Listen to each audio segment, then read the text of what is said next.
Good morning, good evening, good afternoon. Welcome to the Hotspot. The Saturday edition of the show is always a chilled edition. We just come here and talk about this team we love, the team in red. That is, of course, always giving us news and headache in equal measure, but we don't care. We do love it anyway. How have you been? How is your weekend? It's going to be hard talk a bit. We're talking about Marcus Rashford, our most highly paid player, but also our most non-on form player, our most inconsistent, probably our most non-performing player, our most perhaps attacked player right now. I think every player this season, and this is a funny bit, I think every player in the Man United squad this season has had a period where it has been about him. But I feel like for Rashford, it's taking longer, and it is spreading more even to the national team because other players like Scott McTominay struggled at times for United, but are performing for their club, for their national team rather. Christian Eriksen, you can say the same.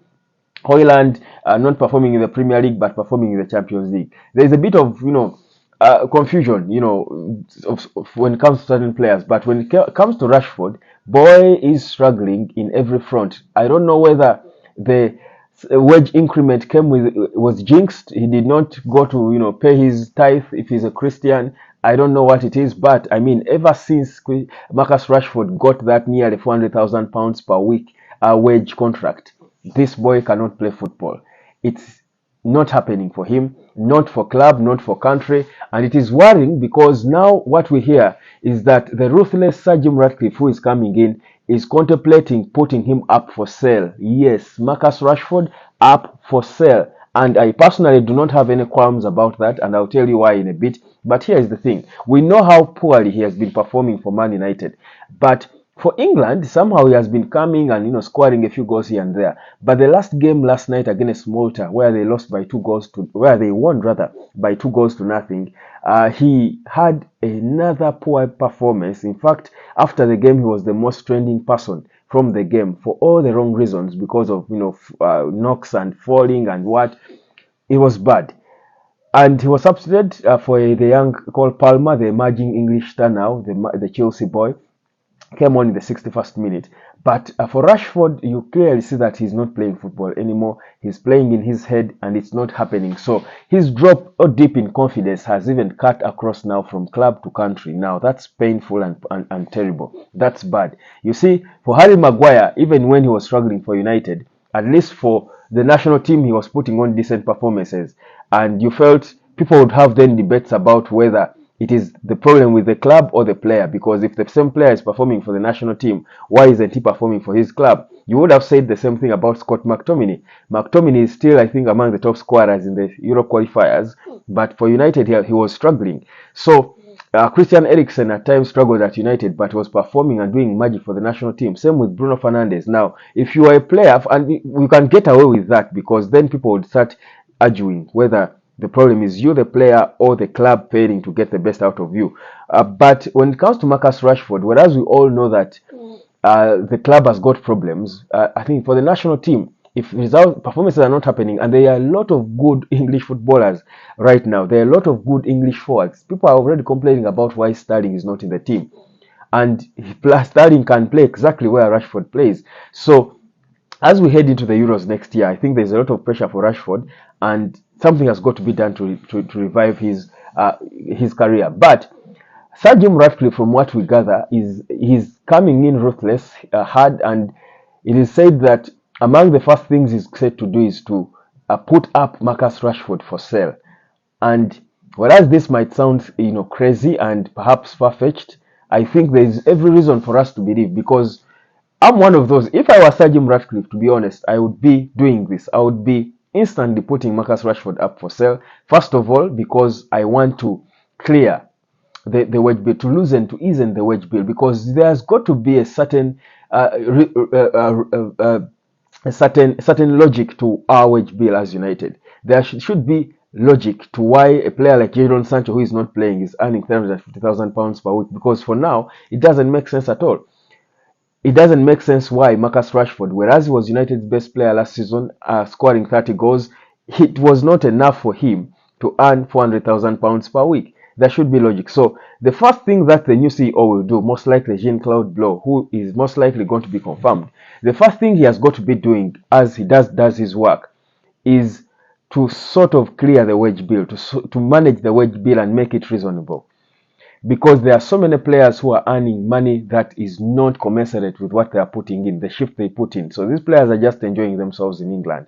So I think Rashford being sold would ease a lot in terms of his wages, and you can talk about him being our best performer from last time. I feel like it is clear and evident now that with what United is trying to build around around Rasmus Højlund, Rashford cannot be the player to support him. I've said it here before that I personally feel Sancho would actually be a better winger to feed Rasmus Højlund than Marcus Rashford or any of the wingers we have here at United now. But going back to the player, the subject of Marcus Rashford, him being put up on sale for me would make sense now because trust me, he's not going to get better than this, not at United. If we did not have Rasmus Højlund in a striker and we are still desperate the way we were last season, then maybe I would listen to people saying let's give him more time because he might get back to what we saw. But with Rasmus Højlund in and the new direction we seem to be taking with the new technical guys coming in, I don't see where Marcus Rashford would be again doing better than what we saw last season. I think his best at United is behind him, and the best for me is to sell him now when it is all not gone, because we can still get some decent money for him. Of course, the issue then would be who would be willing to meet the crazy wages he's earning. Of course, Saudi Arabia would. I'm not sure Rashford would want to go to Saudi Arabia now. I think that would be him saying, okay, I've admitted my career is gone, because he's only 25, 26. He's still young. He's 26 actually. He cannot be playing in Saudi. To many he should be one of the poster boys of English football. Playing in Saudi now would be an indictment on himself. But I think clubs like PSG would take him. I think even a club, by the way, surprisingly, I think even a club like Real Madrid would take Marcus Rashford, not because he's a star, but the reality is he's a good footballer, but maybe Erik ten Hag might not be able to use him now with what he's building. I think Carlo Ancelotti, of course, Ancelotti is leaving Madrid, but I think a good coach, Alonso, who most likely will be taking over at Real Madrid, would make use of him. I also think Perez would buy him. Florentino Perez would buy him. He's so fond of buying English players. Of course, he buys the hottest ones and the most talented ones, from Beckham to McManaman to Michael Owen, name them. But I think actually Real Madrid can buy Marcus Rashford and partner him with Jude Bellingham, and we see what would be made out of him. I think even Bayern Munich would buy him to work with Harry Kane. I think they work well. They play well with Harry Kane on the national team. So there are clubs there, even away from Saudi Arabia, that would be willing to pay some decent amount of money for Rashford. Because for me, that's the only thing United has got to do. I don't see any tactical magic that Erik ten Hag would pull that would turn Marcus Rashford into a 30-goal player next season, or even the other, or even for the rest of this season. It's not going to happen. The only direction for Rashford now at United is down on the bench, with the new kids coming out, with the Garnachos of this world, with all these young kids who are putting in hard shifts to try and perform. I don't see Rashford. He's only playing because we are desperate. We don't have so many hot options up there. But if we get them, and I think we should, because now we've got a new man focused on the football, I think Rashford should be sold now. Just like we are saying Varane and Casemiro should be sold in Jan. And those ones can easily go to Saudi because they are aging. There is nothing more for them to do in Europe. For Rashford, we should be putting him up for sale. If United sold Varane, Casemiro, and Rashford, I'll tell you, we'd have enough money to balance up our books and just attack this financial fair play man and just show him, you know what, we don't care about your fair play rules. We have money and we can sell players. This is because I think we can get a decent, at least £80 million for Marcus Rashford, even 100 million. For Marcus Rashford, even in his worst now, I think he can command that. I think we can get about 40 million or 50 million from Saudi a piece. Or 40, okay, let's at the very least 40 a piece for Varane and Casemiro. That's 180 million. 180 million quid would change a lot for Manchester United. That's big business. And those are the things for me I expect Jean-Claude Blow to do. because this is what he does. This is, this is his game, managing the finances of the club. Because the assets the club has are the players. These are the assets we have to sell. Of course, most of the players were used as collateral for these, big loans that the Glazers got.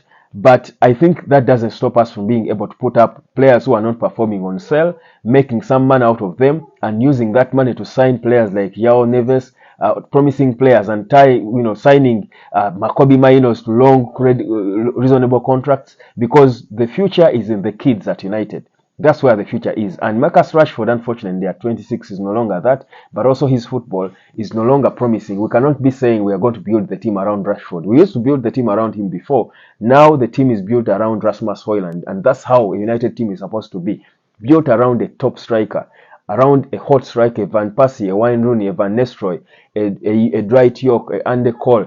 That's what Man United does. So, for me, I think Rashford is best. Even for him, he should be the one putting in the transfer request. If any team comes flattering him that they want him, Rashford should be the first to put in that transfer request. It's good though that we hear now that even the incoming men in charge of football are seeing it and they are contemplating putting him up for sale in the summer. It may not be in Jan because there are not so many options to come in and replace him. Not in Jan, but in the summer of next year. Don't you be surprised if United cash in on Marcus Rashford. And for me, that would be clearly cementing and marking a new dawn at the club. We need new faces. United needs a proper, complete overhaul. Hotspot, subscribe. My name is Webb. Let me know what you think. Should Marcus Rashford be put up for sale? If yes, when? If not, why? And what more do you expect from him? Hotspot, subscribe. It's a weekend. Rotate it.